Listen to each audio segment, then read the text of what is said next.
Today's story is about a mother-in-law who acted like a psycho but is now apologizing to her daughter-in-law, admitting her mistakes and seeking forgiveness. What has happened? Let's find out together.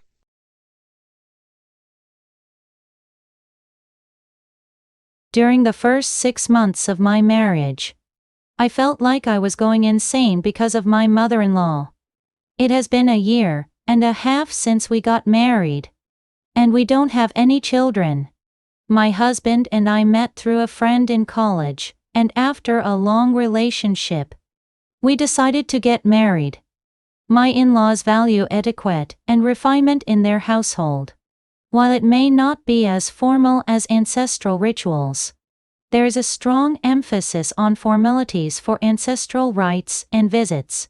During holidays, we used to gather with my husband's grandfather, uncles and cousins to celebrate.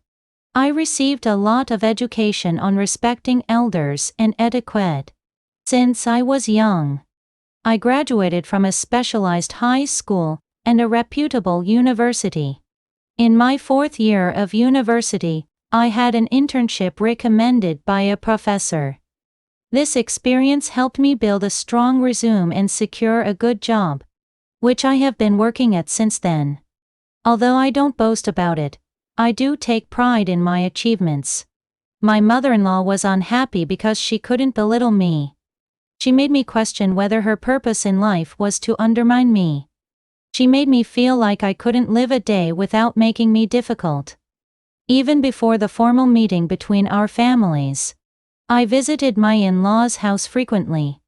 Due to the long relationship, it happened naturally. I had no idea before getting married. If I had known what kind of person she was, I wouldn't have married into this family. When I was a university student, I often packed lunchboxes to eat with my husband during our dates. And I also packed separate lunchboxes for my in-laws. When my father-in-law was hospitalized and didn't like the hospital food, I packed lunchboxes myself and sent them diligently. Around the time of my university graduation, I had meals with my in-laws and naturally greeted them. Since 1 year before our marriage, I had been visiting my in-laws even without my husband. My father-in-law used to wait for me in front of my workplace, matching my working hours, and there were several occasions when he bought dinner for me. My mother-in-law was always praising me. She was someone who spoke highly of me. So I used to brag about my mother-in-law to others. When my friends or acquaintances complained about their in-laws causing them difficulties, I felt fortunate. I thought I was blessed to have a good mother-in-law. My mother-in-law is in her 50s and graduated from a vocational college. She places great importance on academic background and social status. If someone is from a provincial university, she belittles them severely. She treats them as if they are beneath her. My husband attended a university that is slightly lower in ranking than the university I went to. It's just human psychology. We tend to look up rather than down. I don't dismiss people who come from provincial or vocational universities, because I know for sure that there are universities higher in ranking than the one I attended. Those people may excel in certain areas. However, when I see my mother-in-law constantly belittling others based on their academic background, it seems like she doesn't even consider her own academic background or her children's.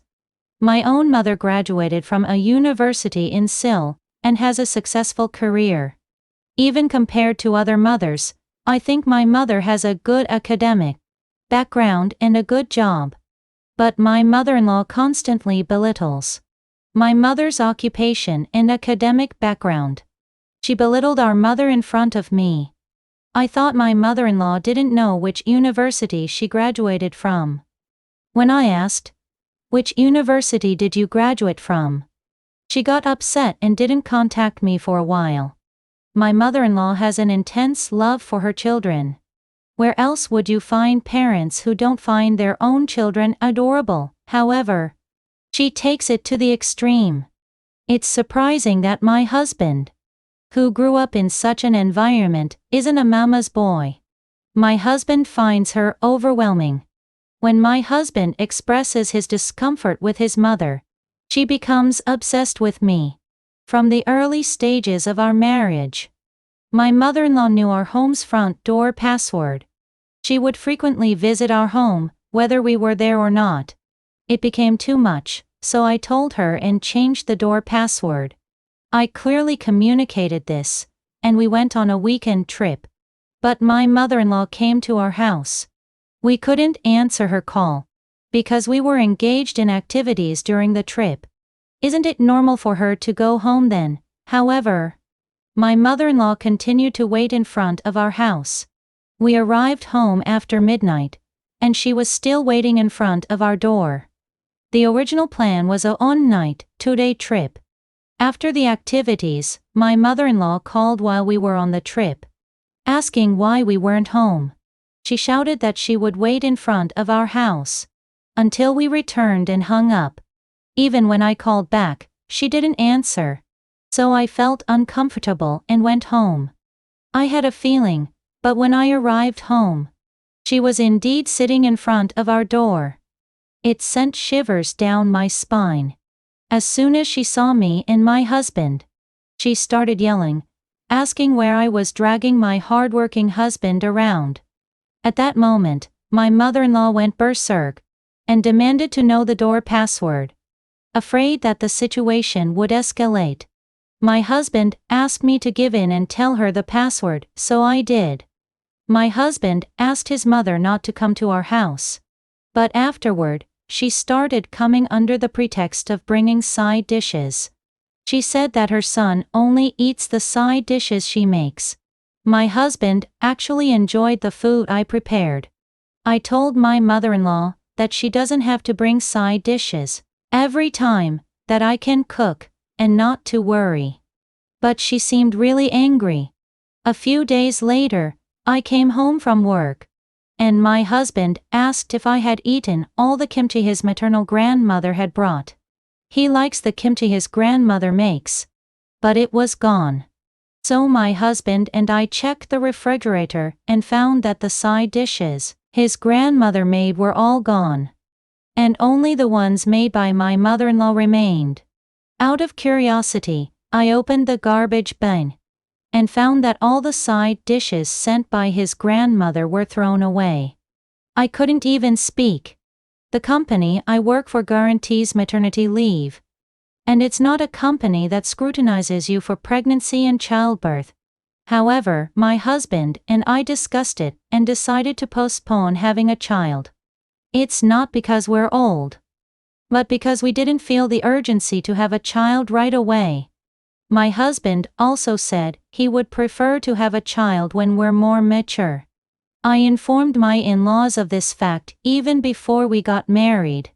But my mother-in-law didn't say anything before the wedding, and after we got married, she went crazy, telling me to have a child quickly. When my husband told her not to say such things, she got upset and kept asking me through text messages if I was using contraception. After a while, when I firmly responded, she suddenly changed her tune and told me not to have a child. They're asking, what if the couple ends up divorcing? What will happen to the child? Is that something your mother-in-law said? When I mentioned this to my husband, he verified the facts with his mother, and she insisted that she never said anything like that. From that point on, I collected the text messages my mother-in-law sent and recorded our phone conversations. She continued to make offensive remarks without realizing that I had evidence. She said things like, "You are far inferior to my son. And what if you pass on your bad genes to the child? Our esteemed son shouldn't just settle for anyone." I've heard all sorts of crazy things. My father-in-law comforted me. When I mentioned the topic of divorce to him, he said he didn't want to lose a good daughter-in-law like me, and suggested that I live with their son without having to confront his mother as much as possible. My mother-in-law has stolen my cosmetics on several occasions. When I told my husband and father-in-law about it, My mother-in-law vehemently denied it, insisting that she never stole anything and that the cosmetics were hers. I discovered that my mother-in-law kept taking my cosmetics without my knowledge. So I marked them and took pictures as evidence. In case I needed to report it to the police later, I needed proof. My father-in-law apologized to me and bought me cosmetics worth tens of thousands of won. When my mother-in-law found out, she went ballistic, claiming that a fox-like woman had entered the house. She called me a fox possessed by her son. Without realizing it, I said to my mother-in-law, "It seems like you must be a psycho." My father-in-law and husband looked at me in astonishment. At that moment, I showed them the content of the conversations, text messages, and the evidence of my mother-in-law stealing my cosmetics, all of which I had recorded. People don't know the truth. My father-in-law got angry and scolded my mother-in-law, accusing her of trying to break up her son's marriage. He intervened, and my husband tried to calm the situation. It was chaotic. I told my father-in-law unequivocally that I was going to get a divorce.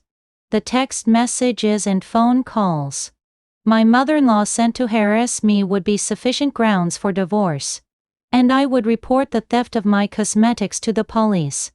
My mother-in-law asked me, "Are you really going to do that?" Her voice was trembling uncontrollably. It wasn't just her voice, her whole body was shaking. I told her, "Isn't it obvious? I will send all the call and message records to our relatives who have your phone number. I'm no longer your daughter-in-law, so please don't contact me." With those words, I left. I told my husband that I wanted a divorce, but he apologized, saying he couldn't handle the situation more assertively, and pleaded with me not to divorce. He was at fault for not standing up more firmly. However, it's clear that my mother-in-law is a person who shows no self-reflection, no matter how strongly you confront her. I'm currently staying at my in-laws' house. It's been about a week. I sent the call and message records, as well as the evidence of my mother-in-law's actions, to my sisters-in-law, aunts, and other relatives. I also reported my mother-in-law to the police. My husband came to his parents' house and apologized to my parents as well. My father got angry and demanded an immediate divorce, kicking my husband out of the house. After that, my husband went to see my mother-in-law, and she called him. He didn't answer, so she sent a text message admitting her wrongdoing and asking for forgiveness. She wrote a long message admitting her mistake. I didn't reply. There's no point in replying. Once I have my thoughts in order, I plan to return home. Since my mother-in-law has a record of habitual theft, although I'm not sure if she will receive a prison sentence. The police told me that at least she will receive a suspended sentence. There will be no reconciliation. I'm not the one in the wrong, am I? Regardless of what you say, I would appreciate hearing your thoughts. Having collected call and text records turned out to be a godsend. What exactly is jealousy? It seems like the mother-in-law values her own jealousy more than her son's life. People like this need to be dealt with firmly. The writer did a great job. What are your thoughts?